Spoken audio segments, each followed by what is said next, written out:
Hey guys, Isaac Havoc here, and welcome to my first ever informative YouTube video. So today I want to discuss genetics. And how you can utilize them to your own advantage in terms of the gains that you want to get in the gym. Genes are sort of the things that you inherit from your parents, They have certain units of information that will determine the way you come out physically. It goes down to your skin color, your height, if you have long head or short head, muscle bellies and all that. So it all boils down to what you get from your parents. So the same applies to bodybuilding. We've got basically three types of physiques that we need to consider: the Ectomorphs, the Mesomorphs, and the Endomorphs. So I repeat, the Ectomorphs, the Mesomorphs, and the Endomorphs.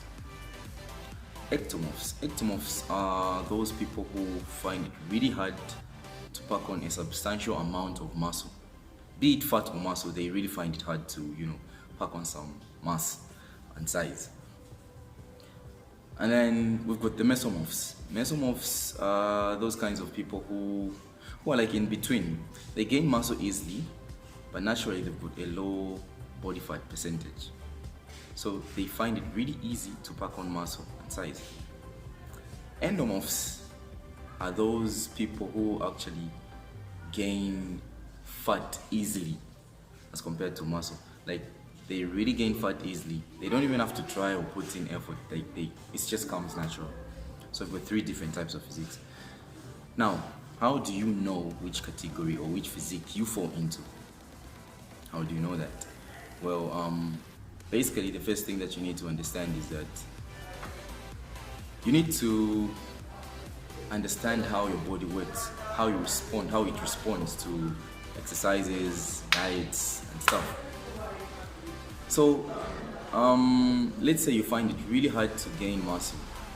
You go heavy, you've got a really you've got like huge amounts of energy. You go heavy in the gym, you eat a lot, you really eat a lot.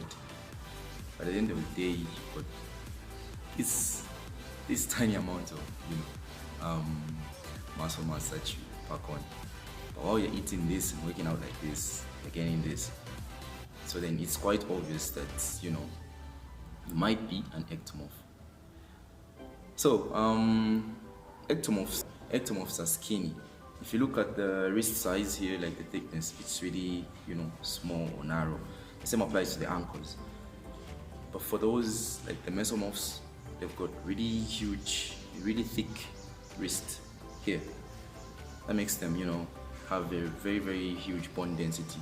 And therefore their bones actually are structured in a different way from ectomorphs. So, an ectomorph, how do you manage to pack on some good quality mass if you're an ectomorph? Because from the way it sounds, it's like one actually has an impossible genetic makeup that is just always against him gaining muscle mass. We've got different vehicles out there. We've got super sport cars, we've got utility vehicles, we've got all that.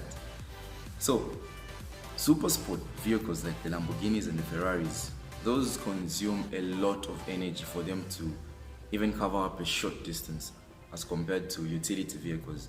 Utility vehicles will consume a certain amount of fuel and cover a certain amount of distance. But in relation to a super sport, those utility cars are much better at, the combustion of their fuel. Like their fuel consumption, they are way better. They'll cover the same distance at the same time, but one of these two vehicles, like between a Ferrari and let's say a Hammer truck or a pickup truck, one of these two will consume a lot of fuel within the shortest period of time, covering a short distance. So a Lamborghini obviously will consume a lot of fuel for it to move from A to B, while a Hammer truck or any other pickup truck will consume slightly or even a less amount of fuel as compared to the Lamborghini, covering the same distance. within the same particular time. So it's all about consumption. The same applies to the physics. Ectomorphs tends to consume a lot more, energy, and then they burn energy faster as compared to the Mesomorphs and the Endomorphs. So a Mesomorph will burn energy at a slower or gradual rate as compared to an ectomorph. The same applies to an endomorph.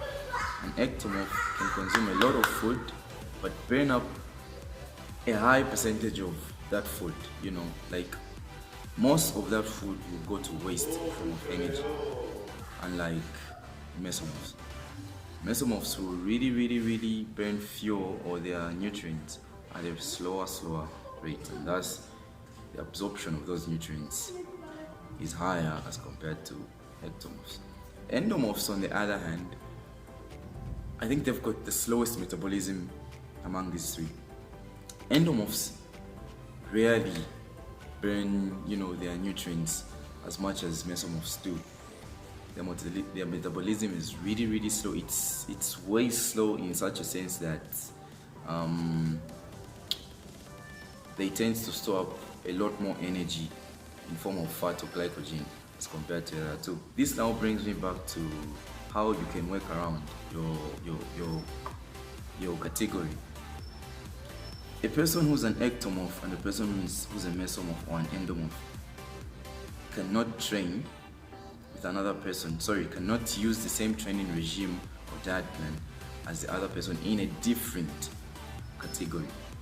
I repeat, a mesomorph can never train and eat like an endomorph or an ectomorph because they've got different physics. Their genes are different. So the way an ectomorph should train in order to gain muscle mass is different from the way an endomorph and a mesomorph should train. So this goes down to people who just they'll see a picture on the internet of some guy, like some really buff, shredded dude, and they'll be like, I want to be like him, I just want to have his physique. Who knows, maybe that guy is more of a mesomorph than you are, and you are more of an ectomorph than he is. You see, so you gotta put certain things into consideration, because at the end of the day, you end up doing things that will jeopardize your things in the gym. So what do you do?